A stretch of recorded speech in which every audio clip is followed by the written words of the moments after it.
we are really glad to have you here. Today we have a special guest that I'm going to have. We also have a club on campus so that if you don't have time to participate in the full pilot program, you can come through these kinds of events that we have through our club. And Heather is she is our club president this year. And I want to just make sure you get, before you leave, if you haven't seen our program, you can go on our website. I'm just going to pass those around. Here's our brochure, and we'd love to introduce you to that program.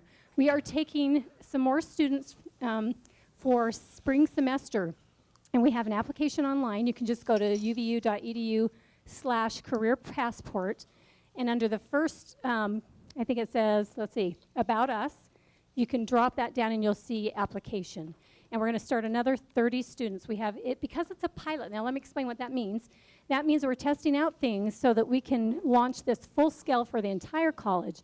And you're our guinea pigs. We're asking you to give us some feedback and help us to make sure this is just what the students need on campus. So that means you get some special incentives, and you can read about those on our website. But it also means that you're willing to give us some feedback so that we get just the right mix when we open this up to the majority of our students. So check us out on the website. I'm going to turn the time now over to Heather, who will introduce our special guest.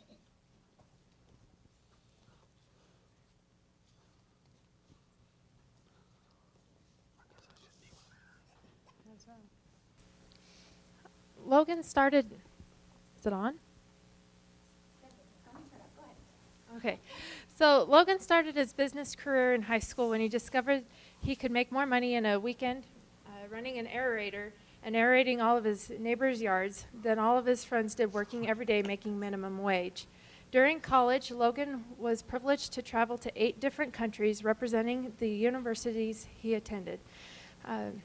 While in these countries, he worked with lots of high-powered political leaders, news media, university, and business owners. During these experiences, he learned he had a lot of love for people and public relations. With a degree in public relations, Logan worked for a Utah-based PR firm managing several well-known local brands. His last job before Corporate Alliance was with an international green energy company where he was the director of communications. Logan was introduced to Corporate Alliance through a friend in 2009. He started working for Corporate Alliance in January 2010 as a temp receptionist. Over the next 9 months, he had over 5 different titles, eventually ending up in the position he has now, president of the Utah County Market. So without any further ado, I'd like to turn the time over to Logan. Thank you, Heather. All righty, can you hear me? All right. Do you need me to use the microphone? Okay. That's what a background in theater will do for you. Okay, so as she said, my name is Logan Wilkes, and I am happy and privileged to be here with you today. You guys are already a step ahead of everybody else because you come to things with a title called networking. So before we get started, I want to ask you guys today, why on earth did you come today?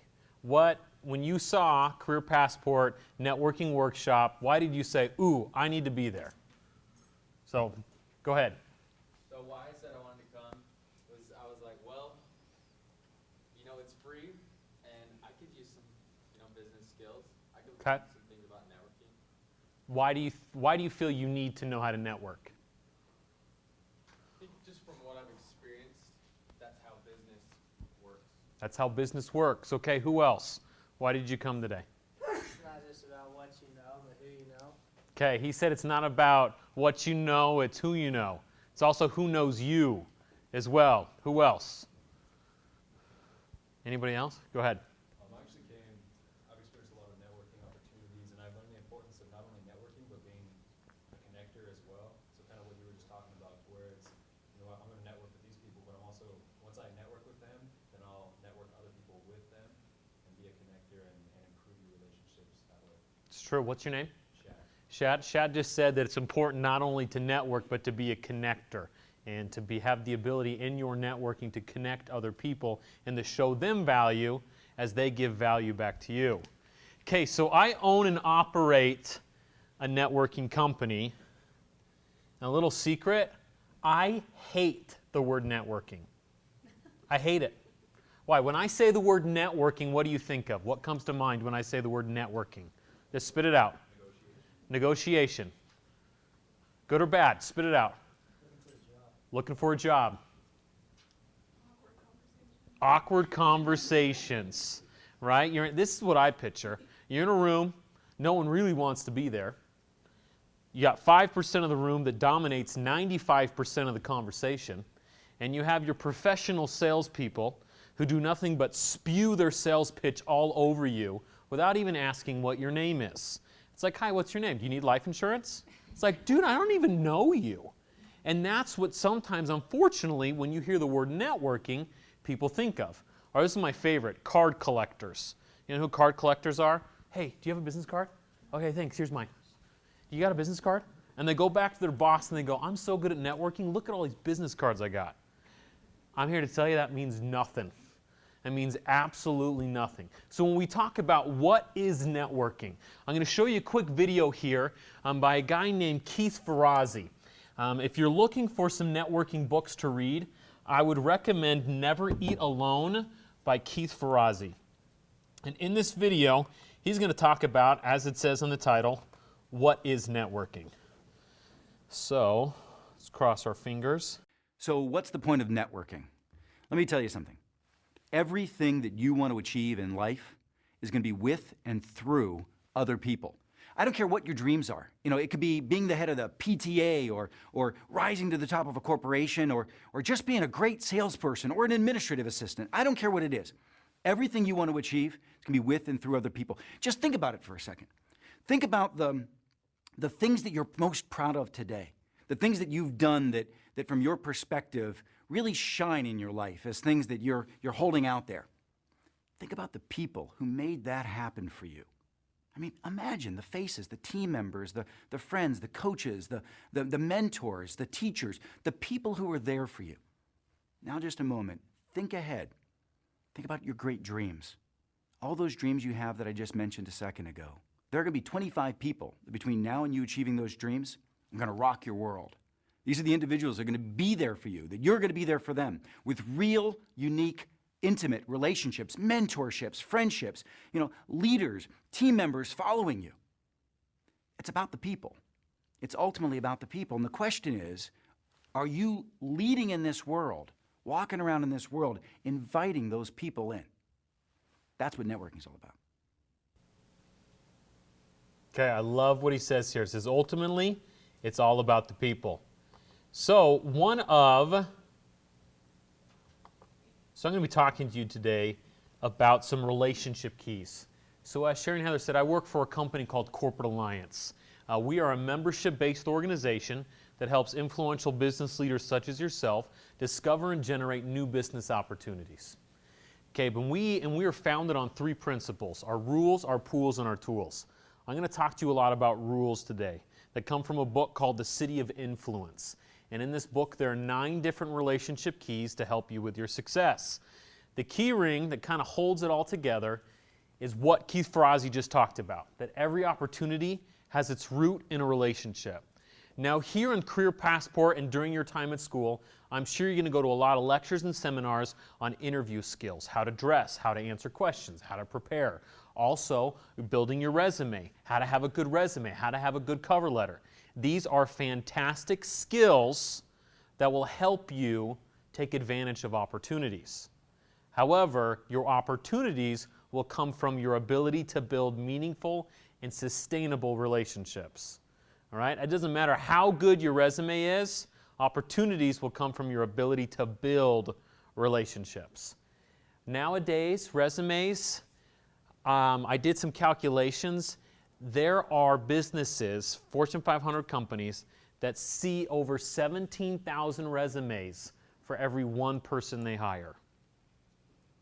I have a friend that was just on Mitt Romney's campaign, and when they were hiring people, you know what they did?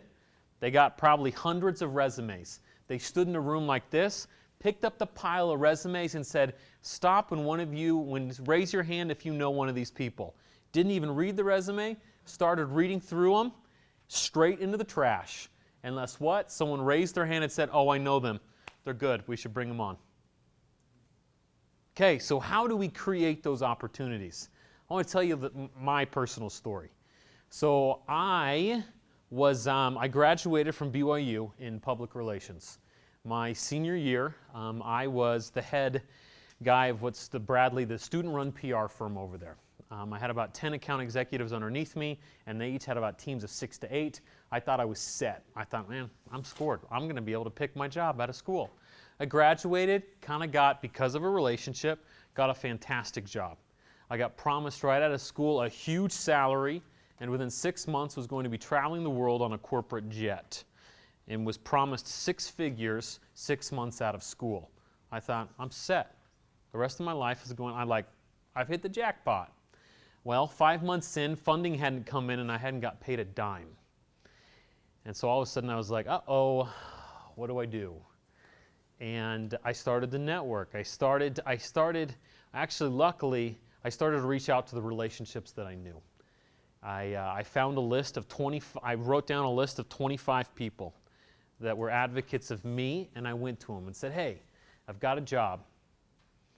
Things aren't, things are up in the air of whether funding is going to come in. I'd like to, explore other options. And I had a buddy reach out to me and said, hey, there's this guy over at Corporate Alliance named Jeff Rust that you kind of remind me of. Why don't you reach out to him and talk to him?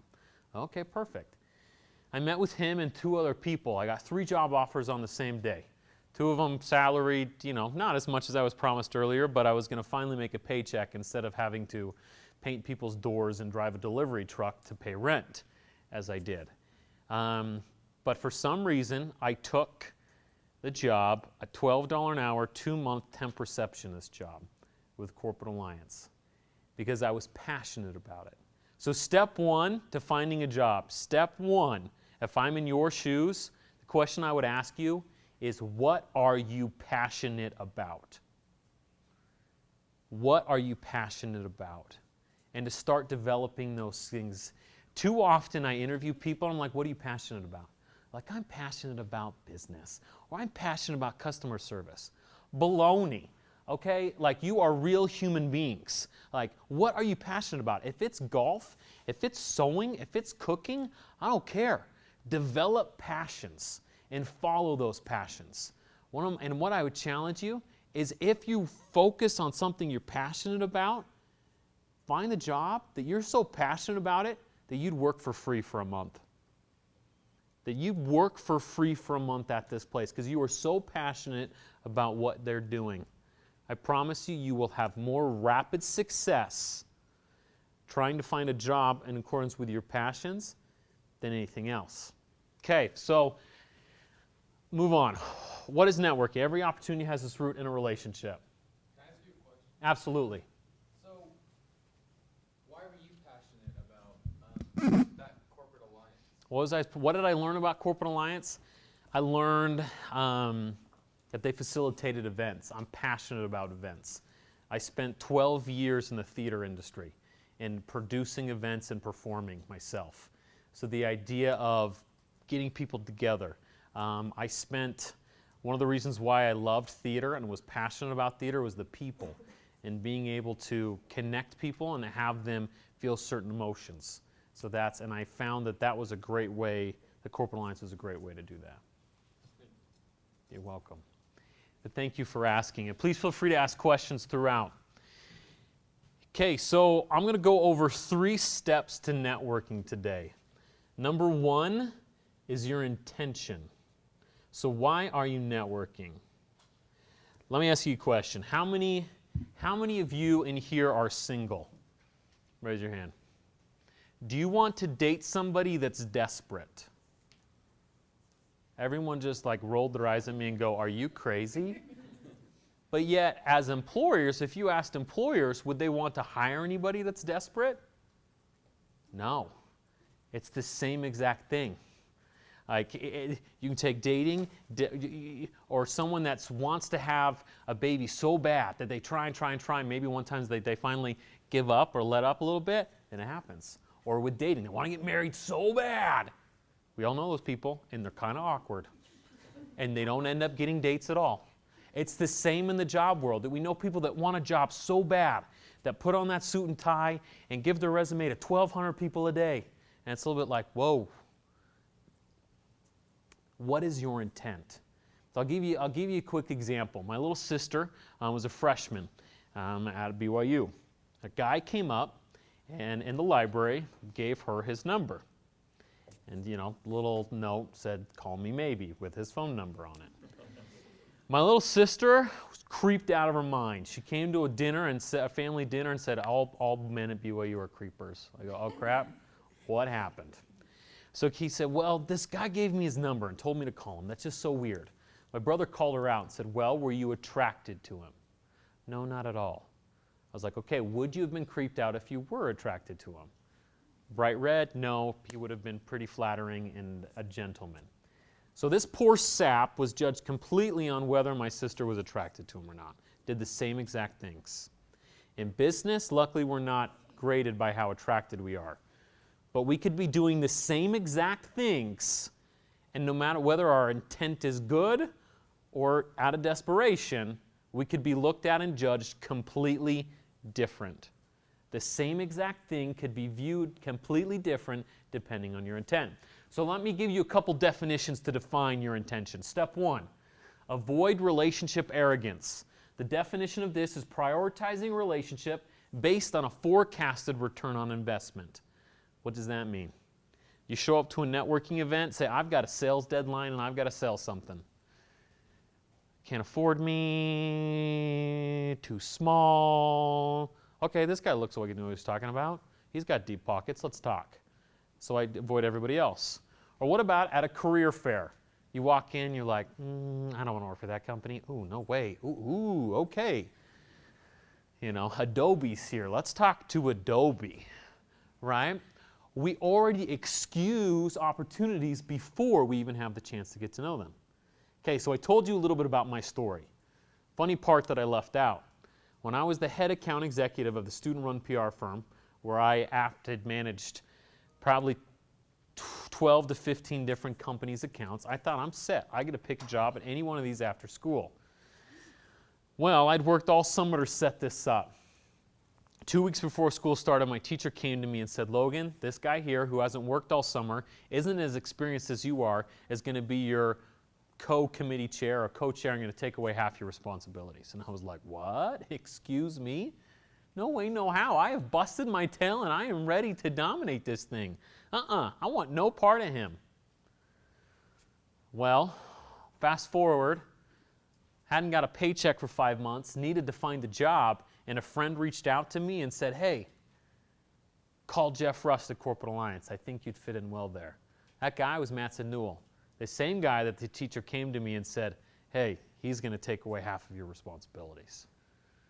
We never know what opportunities lie. And I'm going to show you a quick video here that's going to illustrate the power of relationship arrogance. So as we watch this video, I want you guys to look at what opportunities were missed out on because somebody judged somebody prematurely. Let's see here. We've got too many videos on here now. It's going to be, here we go, this one.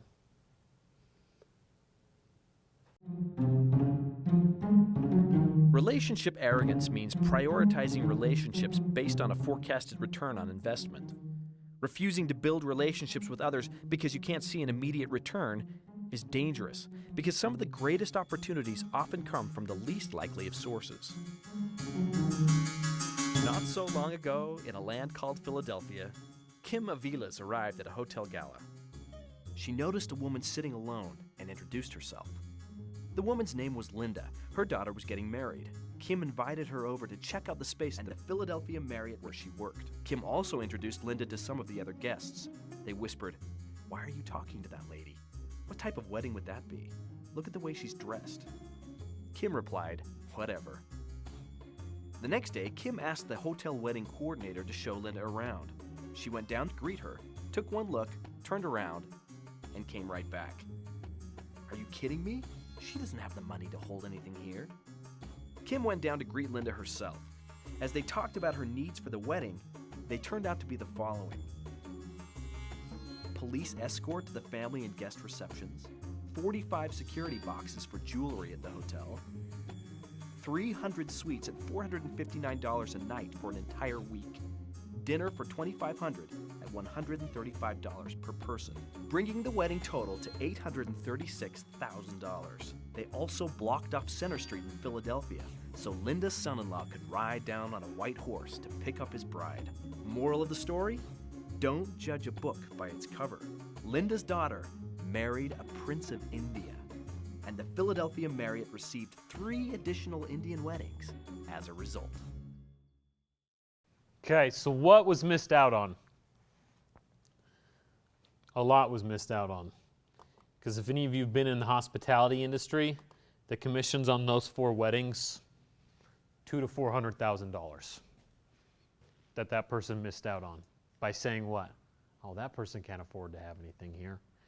So step 1 of networking, what is your intent? So the first key I said is avoid relationship arrogance. What is the opposite of that? I like to draw a comparison between a parasite and a pollinator. A parasite, a mosquito, does nothing but take from you and leaves what it takes from in a more miserable state than which it was found. Right? We all have done business or worked for people that are like that, and they just make you feel dirty and you don't want to be around them. The opposite is a pollinator. Pollinator is somebody that takes. They have to take in order to live, but they give back and they breathe life into what it takes from. So the opposite of that is just because. That is developing relationships just because. It's the possession of authentic motives. Dale Carnegie said, you can win more friends in 2 months by showing interest in other people than you can in 2 years trying to get people interested in you. Let me say that again. You can win more friends in 2 months by trying to get people interested in you than in 2 years, what did I say, by showing, I said that backwards. So you can win more friends in 2 months by showing interest in other people than in 2 years trying to get people interested in you. Why is that? If we took a group picture here today and we emailed it out to all of you, what's the first thing you'd look at? Yourself. How many in here have a dog? Why do you love your dog? Well, it's my stepdad's dog. I don't really love him. Okay, well, do you love your dog? Why do you love your dog? She snuggles with you. She does everything you want to do. The dog is one of the most, I admit, I hate dogs. I'm with you. But the dogs, they do everything. A dog doesn't ask for anything. A dog doesn't do anything selfishly. It's all for his owner. That's why dog owners love their dogs. We are the exact same way. So when was the last time you got a thank you card? When was the last time somebody called you up just to see how your day was doing? When was the last time you got a random gift in the mail from somebody? I bet you can remember all of those things because of how memorable they are. I'll tell you just because gift I recently got that I'll probably never forget. Kelsey Hutchins' Complete Restoration. I am a diehard BYU football fan. And Thursday, August 30th was the first game of the season. She knew that I was a diehard college football fan. So my desk that day, she walked in, had 12 Shirley Cinnamon Rolls, which she knows I love, a case of Dr. Pepper, which she also knows I love, with a little note that says, enjoy game day. Hope this helps you at your tailgate party. Go Cougars. That meant the world to me. She probably spent less on that than those normal Christmas baskets that they send out to everybody. I'll remember that for the rest of my life. If she would have sent me a Christmas basket, I'd probably forget by December 28th. So what are you doing for the people that you're trying to build relationships with just because? Okay, any questions on intention? Right? So as a student, what are your intentions of networking? What are your intentions? Develop relationships. Create opportunities. You need a job. I think get a job is an intention of doing this. Absolutely. Finding and discovering those opportunities. Grad school. Absolutely. Maybe you can get better grades. Better grades. Absolutely. That'll help a lot. One time a professor told me that sometimes the difference between an A and a B is a simple visit to a professor's office. It's as simple as that. Okay, so while your intention is there, why I say that in the beginning, to use my sister's story, is whether your intention's good or bad, the rest of what I'm going to talk about, if your intention's not right, will be relationship arrogance. Does that make sense? So the next step that we've got is strategy. And this is the learn, serve, grow process. So, let's talk about that first. Okay, so learn, serve, grow. This is the process of building sustainable relationships. Too often, when people are trying to build relationships, or maybe say they're in the desperate mode or survival mode, they don't even go through these steps. They just, what's the first step? Ask. They're like, I need a job. Do you have a job? Nope. Okay, sorry. Do you have a job? Do you need a job? No. They don't even take the time to go through learn, serve, grow. Granted, as students, you are in the best moment of your life for asking. You are in the best, let me say that again, you are in the best phase of your life to where in your networking efforts, you can simply ask. Because you're a student, and people, because they were students, sympathize and want to help others and want to help students. Use that to your advantage with good intentions. But how are you going to separate yourselves from other students? How are you going to get that connection? So let's talk about learn, serve, grow. My grandfather once told me that a good leader will serve people, but a great leader knows how to serve people. Let me say that. A good leader will serve people. A great leader will know how to serve people. A selfish example is, take Kelsey Hutchins, for example. She brought me Dr. Pepper and Shirley cinnamon rolls. She knew how to serve me. If she would have left something on my desk like eggnog for the winter or mint, I would have been grateful because she thought of me and she put forth effort. I hate eggnog. I hate mint. It's gross. I probably would have given it to Brenda. I've been like, Brenda, do you like mint? Here, take the mint. And so she wouldn't know how to serve you. So the people that you're getting to know, whether it be at a career fair, whether it be a professor, whether it be a connection into a company, what have you learned about them?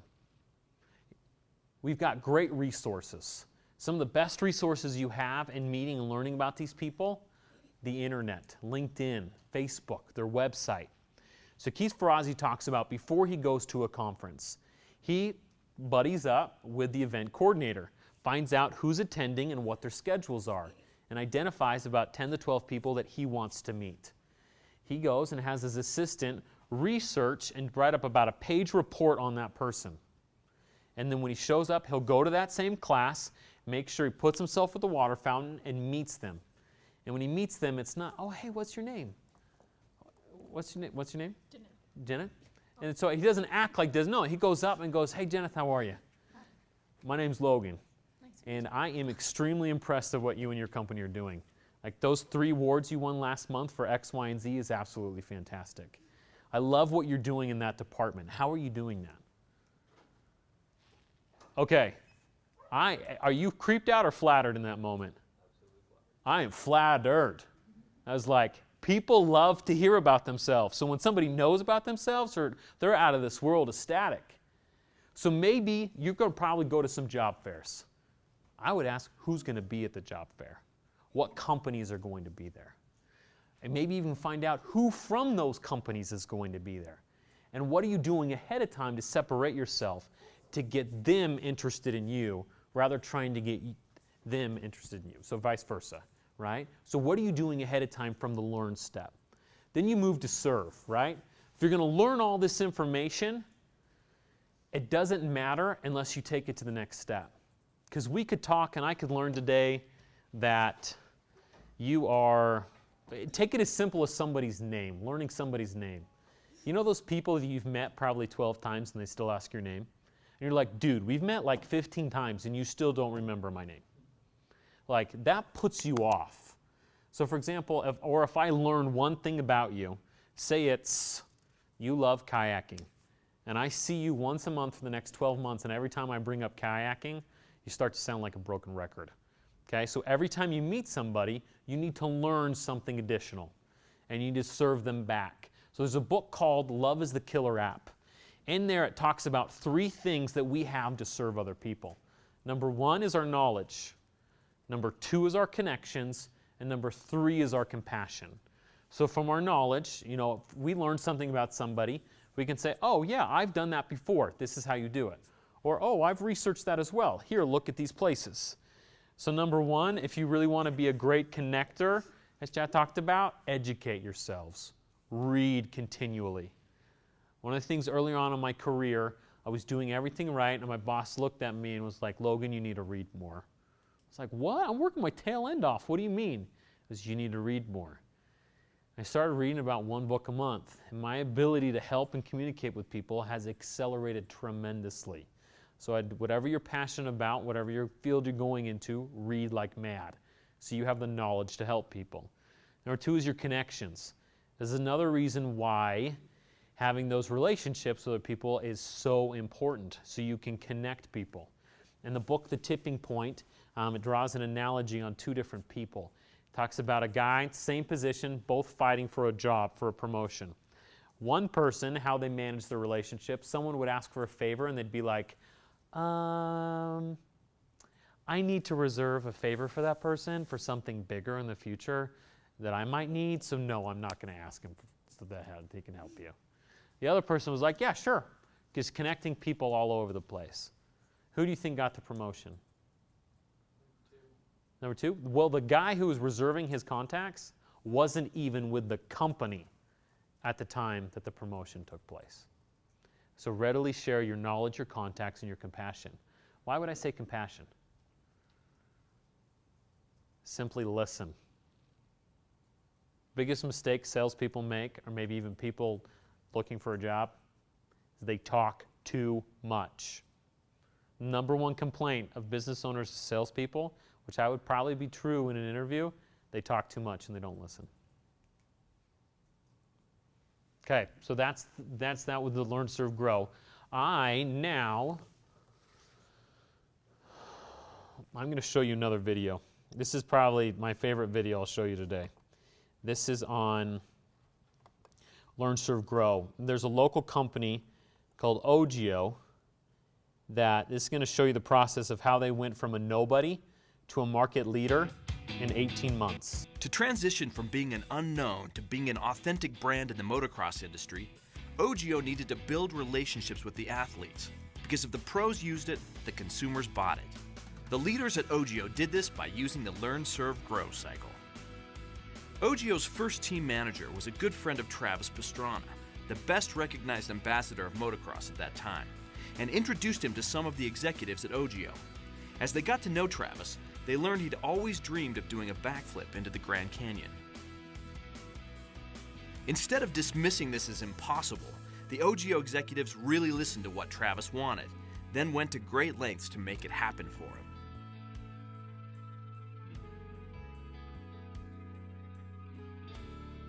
Travis made the jump twice, and on his second jump, he pulled a backflip, and just to show he was in control, did a heel clicker and let the bike go. The footage was all over the news and talk shows, and the whole industry was asking, what company took Travis down to the Grand Canyon and did this? Because OGIO took the time to learn about and serve Travis, the company went from not even being recognized as a brand in motocross to being the #1 gear bag brand in the industry in less than 18 months.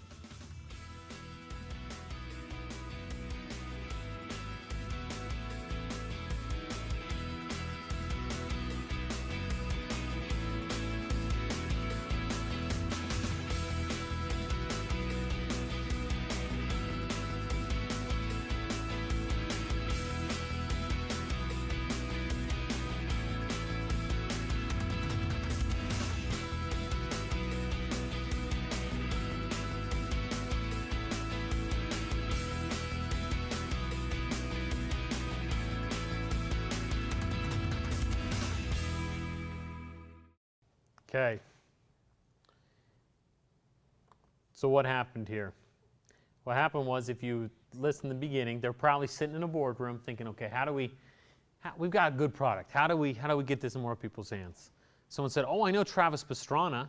And if you notice, one of the team managers had a personal connection with Travis Pastrana. I know he wants to do a backflip into the Grand Canyon. Well, that's nuts. Let's see if we can help him do it. Called up Travis. Travis was like, shoot, yeah, let's do it.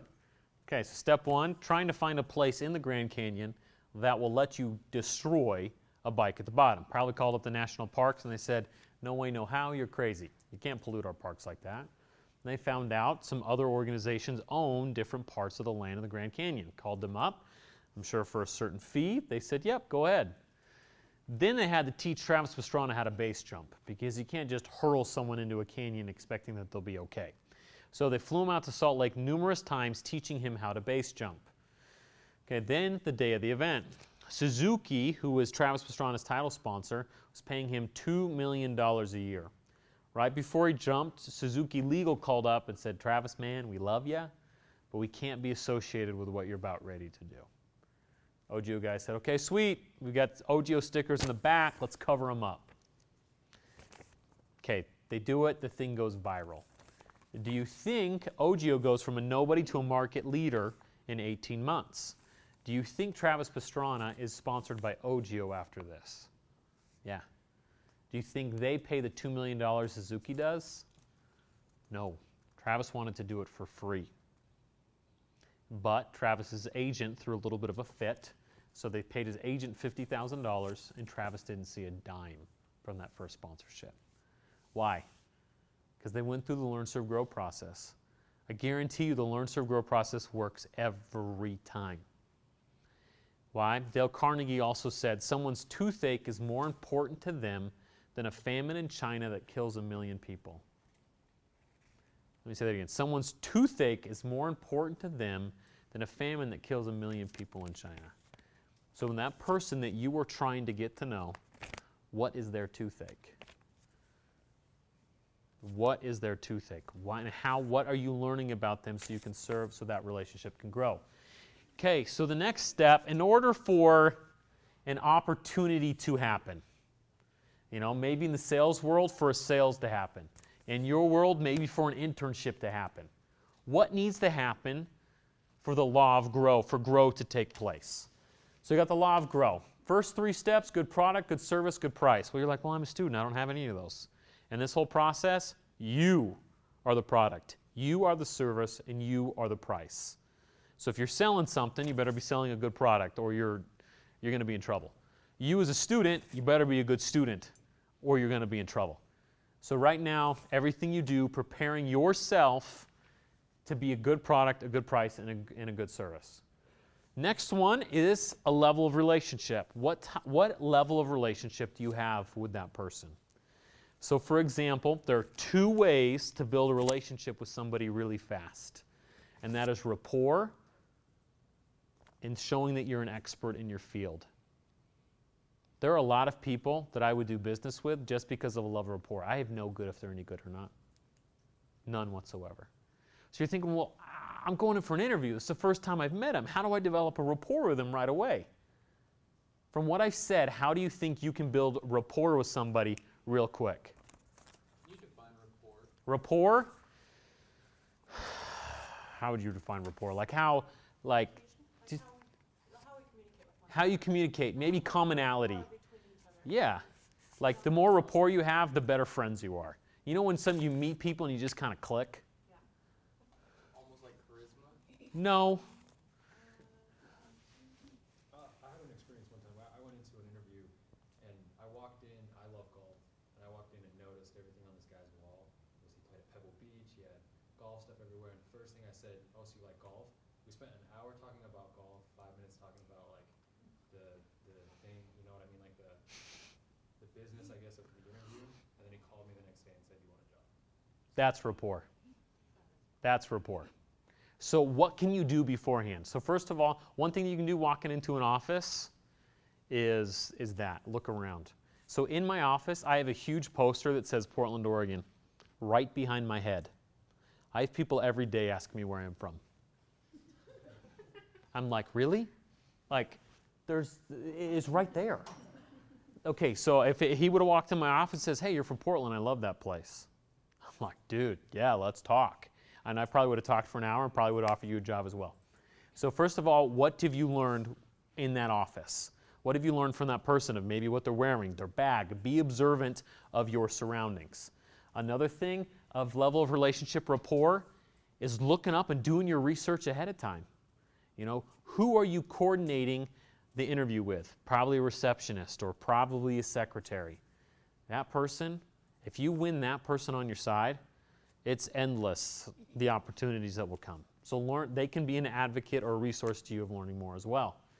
And then the other one is showing that you're an expert in your field. That goes back to knowledge. That goes back to making sure that you are an expert in your field and that you are passionate about something. Right? Next one, there needs to be a need on the other hand. If you are a mechanical engineer and you want to work at Corporate Alliance really, really bad, that's never going to happen. I do not have a need for a mechanical engineer. I just don't. Or if you're selling homeowners insurance and I don't own a home, that's never going to happen. So you need to also identify where you're searching for opportunities, what their needs are. As Dale Carnegie said, you need to find out what their toothache is and what their needs are. Because if you don't, you could risk not wasting a lot of time, but you could allocate your time better. Instead of thinking, okay, this guy might hire me, you can say this guy is going to now be an advocate for me to maybe helping me find additional opportunities. And last one, simply ask. Too many people are afraid to ask, whether it be for a job, an internship, an interview, a sale. They are too afraid to ask. Why are they afraid to ask? Rejection. Why? You didn't lose anything. You have lost nothing.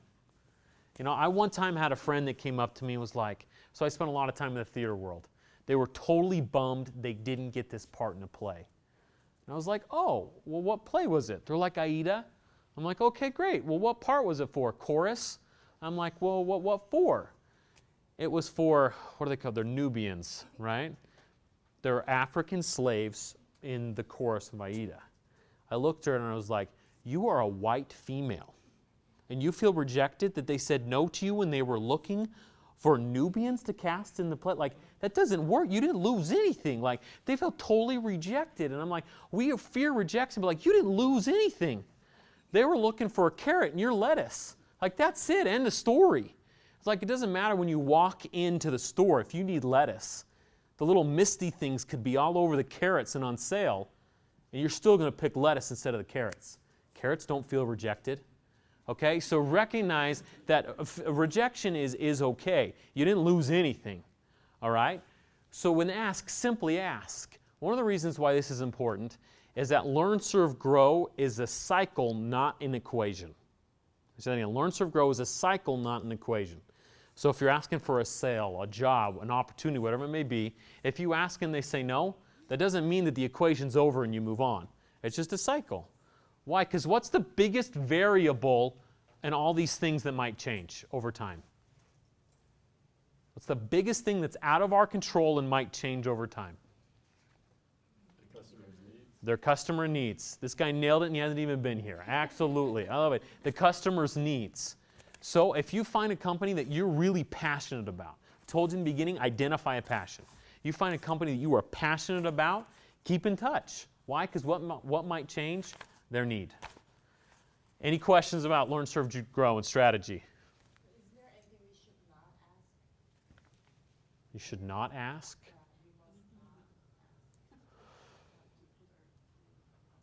I don't know. What do you think?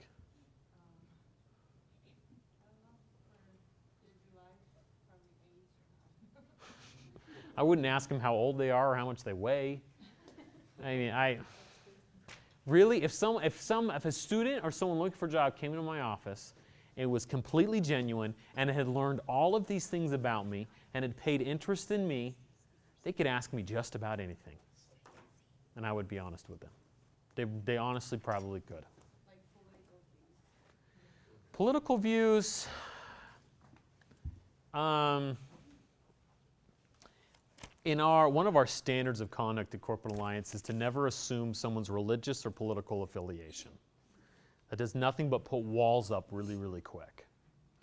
So would I express my own unless asked? That's a tricky one. I wouldn't necessarily go there. But to give you an example, as I said earlier, I'm an avid BYU football fan. I hope the University of Utah loses every time they take a step on the field. But on Saturdays, I TiVo the University of Utah game. And on Fast Forward, will watch the entire game. Why? So when I'm in someone's office that's a diehard University of Utah football fan, Instead of being like, "Ooh, I'm a BYU fan, I don't like you. Okay, now let's talk business. Will you buy my product?" No. I'm able to say, "Hey, you know what? Your quarterback Wilson did pretty dang good." And Dunn, where did he come from? I'm able to talk their language. So whatever your religious or political affiliation is, do that. Be passionate about it. That helps you develop passions. But be educated enough that if someone has a different opinion than yours, you can still build a rapport. Does that make sense? Okay. Alrighty, so then the next one is execution. So we've talked a lot about intent and strategy. How are we going to execute this? There's an article here, it's from the Harvard Business Review, that's called "Need to Find a Job, Stop Looking So Hard," is what it's entitled. This is where I got the analogy of people being single and desperate and no one wants to date a single person. And it says that it's also no one wants to hire a desperate person. So in here it gives a couple pieces of advice. He says 1 to 2 hours daily or a week. Write your resume quickly and efficiently. Get the basic points across and then let it go. I can't tell you how many people I talk to who are like, "So how's the job search going?" "Oh, I'm still working on my resume and I'm still piecing it together." Let it go. Like, get something good on paper and let it go. And it's the same with your cover letter. Your resume is not going to get you a job. If you're a company, the same holds true for your marketing materials. I'm sure they are already good enough. And that is really loud. Sorry about that. Okay, next, don't spend time on job sites. It's highly unlikely with all the people who are looking that someone will hire someone they don't already know. Same goes for companies. And it says spend all your hunting time with people. At lunch, on the phone, going for walks, finding a job, or new clients is all about human relationships. So as I talked to Miguel at the beginning, what I would do if I were you, I'd make a list of 25 people. Your top advocates. Your mom better be on there, right, as a top advocate. Your mom, grandma, maybe an old teacher, Sherry, people you've worked for. Who can advocate for you the best? And go to them. You're in a prime spot in your lives where you're not unemployed right now. Well, you are, but you're a student. Maybe you're working or not, but you don't need a job tomorrow. I'd go to them and say, "Hey, this is what I'm studying. You know a lot of people. This is what I'm passionate about. Who within your network could I talk to and have an informational interview?" You're not looking for a job right now, and you're looking for information. Right? That's one of the. But then it goes on. It says, if you're only going to spend 1 to 2 hours a day on this, what should you do with the remainder 12 hours? If you aren't going to spend your days looking for work, and how will you find it? It says, make a list of things you love doing. So after today, I want you to make a list of things you love doing. And don't think anything's too dumb. If it's crocheting, sewing, cooking, eating, whatever it is, make a list of what you're passionate about. Separate the list into two. Ones that you naturally do with people and ones that you don't. And start doing those with groups of people. If you like reading a book, join a book club. If you like to do arts and crafts, join a club. Start a club. Why do you think I tell you to do that? And it says in here that the people who have done that, they said, now here's the fun part.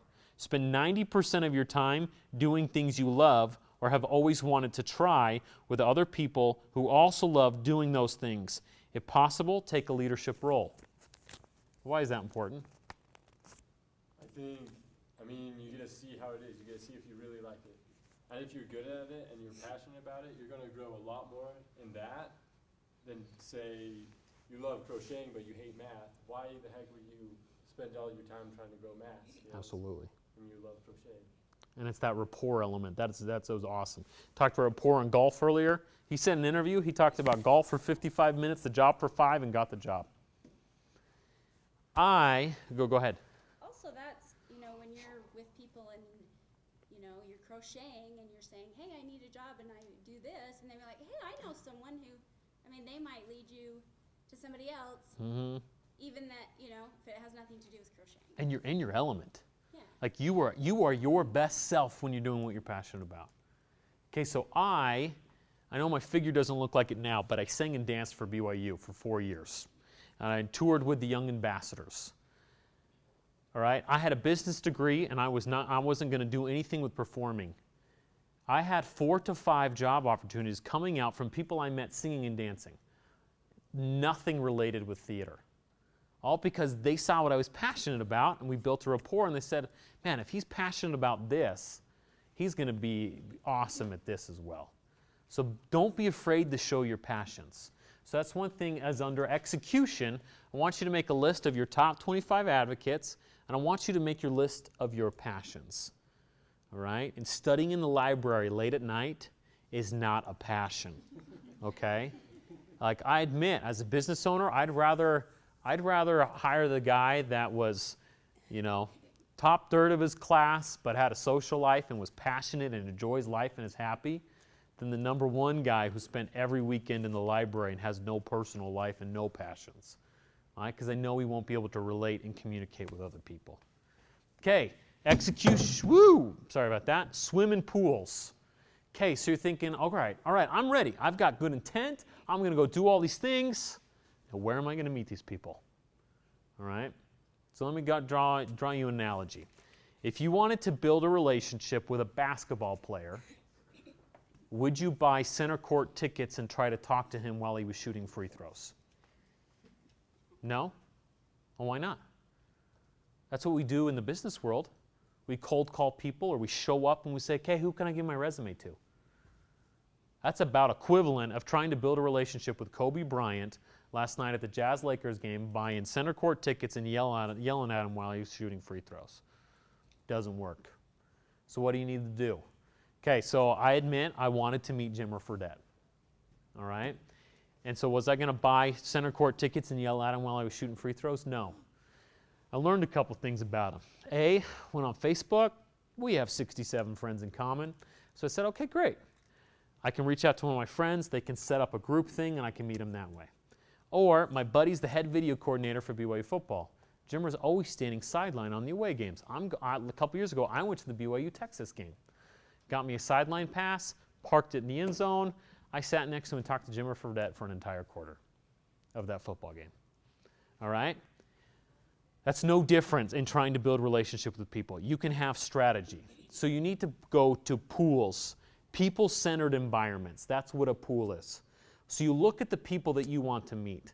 I'd make a list of companies that you love to work for, or people that you'd love to meet. And you would think, okay, where do they go? Like, for example, when I teach companies, I'm like, your ideal clients, where do they go? There's an international organization that's based here in Utah that has PR offices in every major city in the world.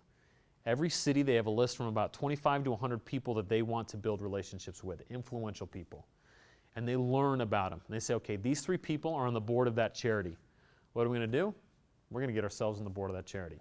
These 5 people donate to this art museum. Let's have an event with them at that art museum. So they place themselves where they're able to build a meaningful relationship with these people. What pools do you currently swim in? Right? CareerPassport's a pool, right? Different clubs are pools. Some of your passions are pools. Religious, political affiliations are pools. Why do you think it's important for you to swim in pools? Networking. Mm-hmm. Similar interests, rapport. Absolutely. There is a quick video I'd like to show you. This is from the book The Tipping Point. This is going to talk about the importance of swimming in pools.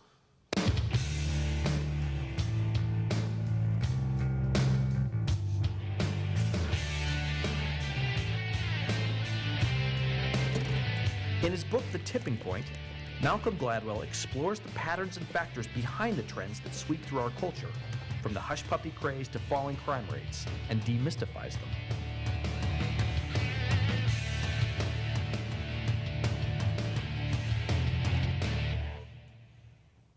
There is a very good example of the way connectors function in the work of the sociologist Mark Granovetter. Granovetter looked at several hundred professional and technical workers, interviewing them in some detail on their employment history. He found that 56% of those he talked to found their job through a personal connection. This much is not surprising. The best way to get in the door is through a personal connection. But curiously, Granovetter found that of these personal connections, the majority were weak ties. Of those who used a contact to find a job, only 16% saw that contact often, as they would if the contact were a good friend. 55.6% saw their contact only occasionally, and 28% saw the contact rarely. People weren't getting their jobs through their friends. They were getting them through their acquaintances. Granovetter argues that it is because when it comes to finding out about new jobs, weak ties are always more important than strong ties.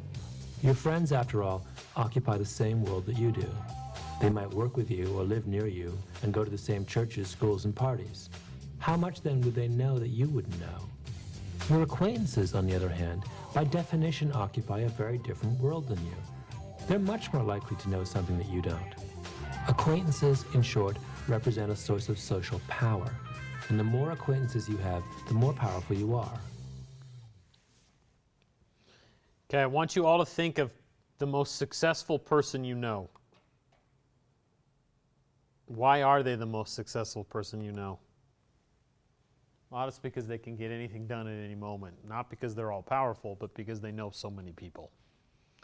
So, and I like the point that it makes of, you know, when I first read the book and I heard the word weak ties, I'll admit I struggled with it. You're like, weak? You don't want a weak relationship. I didn't like the word weak. But as I finished it and thought about it, I'm like, right, I mean, you have strong ties and you have weak ties. I mean, there's still a meaningful relationship. You still have a rapport that's been built, like the person you see every couple months. You're going to find more opportunities from those people, sometimes from the people you see every day, because you know the same amount of people. You know the same people. So right now, as a student, you need to plug yourself into different pools, meeting different people, so you have ample weak ties. So you're able to find ample opportunities. And so the best way to swim in pools is identify your passions and to plug yourself into those pools. Any questions with swimming pools? No? Okay, let's go on to the next one. This is establish relationship laws and systems. So if I were to ask you all the question, how many of you have systems to manage your financial capital? Probably all do. You know, I've got an app on my phone that tells me 2 weeks ahead of time of every bill, and you've got this Excel spreadsheet for debt acceleration and all these things, right? Well, what systems do we have in place to help us manage and grow our relationship capital? Most people are like, well, I have Facebook. Facebook tells me when it's people's birthdays. Okay, yeah, that's, you know, Facebook birthdays, that is a system. You know, does it help manage everything? No, it doesn't. But what systems do you have in place?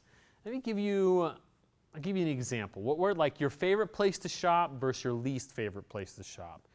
These places have amazing systems.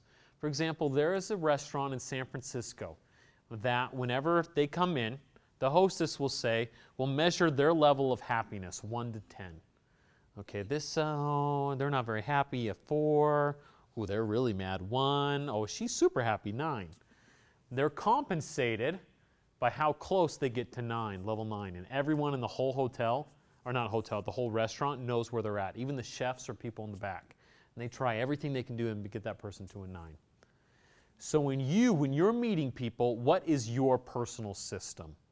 You know, what is your routine? I'm going to give you 2 examples. On here you have levels of relationships and lifelines. So in our software system, we measure our levels of relationships. So I have a system that tells me all the people that I know within Corporate Alliance. And I can rank them, a level 1, a level 2, a level 3, and a level 4. You know, based on the theme, City of Influence, you being a mayor of your city, a level 1 is a tourist. A tourist, fortunately I'm only a tourist in Hawaii. I've only been there 1 time. So you've only had 1 positive interaction. A level 2 is a renter, right? So they reside in your city, but a renter will only stay there as long as the terms are in whose favor? In their favor. If not, whoop, they're gone. Level 3 is a homeowner. They now reside in that city. They like it there. 4 is a developer. Not only do they reside there, they actively help that city grow. So when you're meeting people, think, okay, this person's a level 2.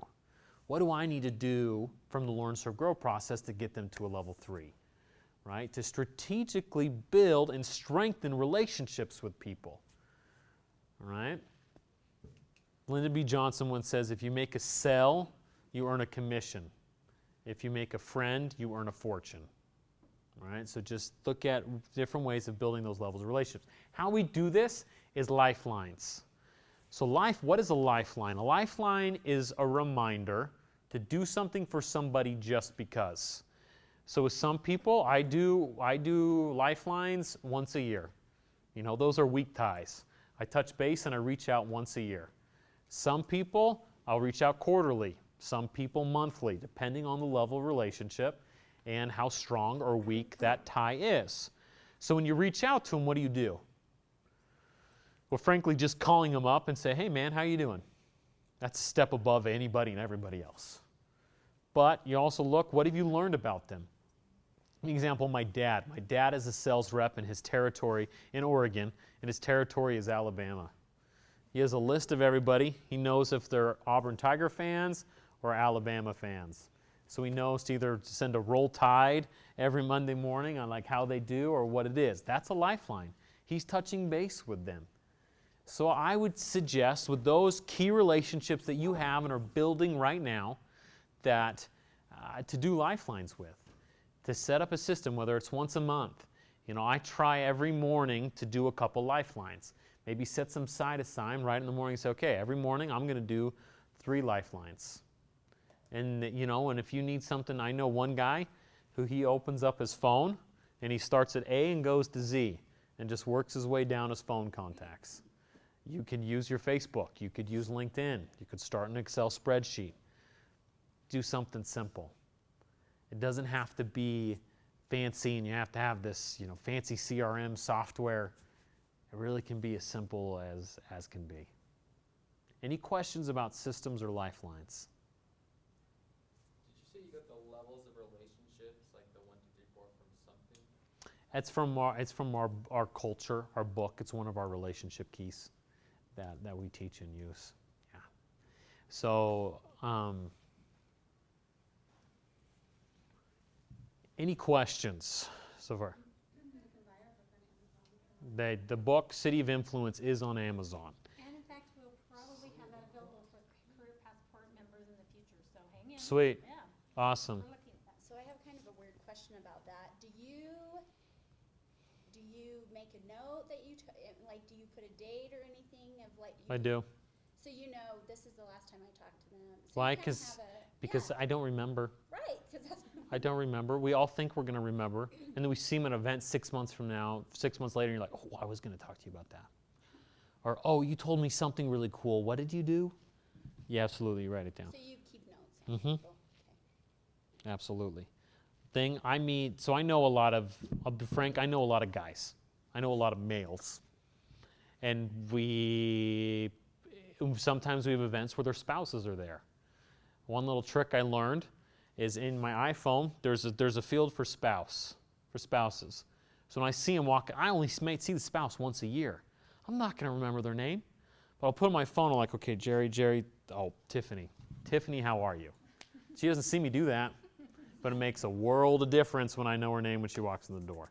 That's a small system that I have to help me with that. Okay, so to recap, I want to share you a quote from Tony Hsieh. Tony Hsieh is the CEO of Zappos that recently sold for over $1 billion. So Zappos.com has been around for over 10 years now. We grew from no sales in 1999 to over $1 billion in gross merchandise sales in 2008. And looking back at the major turning points in the history of the company, it seems that most of them were the result of pure luck. Things happened that we could not have possibly predicted, but they were the result of relationships that we had started building 2 to 3 years earlier. I don't know when you graduate. I don't know when you're going to need that opportunity, but I'd start building that now so those opportunities are there. It's never too late to start networking, and to start small, and to start with things that you're comfortable with and places that you're comfortable with. So to recap, we talked about 3 things. We talked about your intention. You know, do you develop relationships just because, or do you have relationship arrogance and you're desperate and you're a gladiator and you just want things to go your way? Second is your strategy. You know, you learn, serve, grow. What is your strategy? And then third is your execution. This is swimming in pools. This is identifying your passions and doing those with groups of people. And also your systems, whether it's lifelines or levels of relationships or whatever it may be. Before I close and walk out today, I want you all to jot down your biggest takeaway. I want you to write down what stood out to you the most today. And I want you to write down an action item of something that you're going to do about it. And then I'll have you share.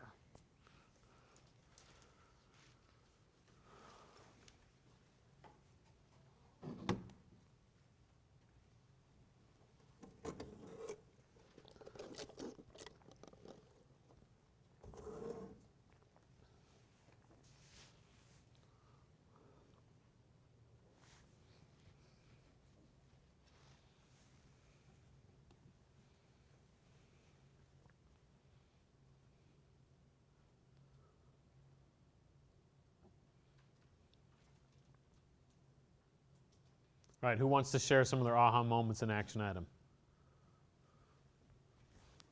I think for me, writing stuff down. You keep saying write. And I think I can keep it all in my head. Like you make that list in your head and you're like, okay, I've got it down. But I think maybe the act of writing it gets you really, your juices really flowing and thinking, and then you keep thinking about it later. Yeah, that's great. Thanks. Chad. Yeah, actually, I had my aha moments a couple weeks ago, but this helped solidify them.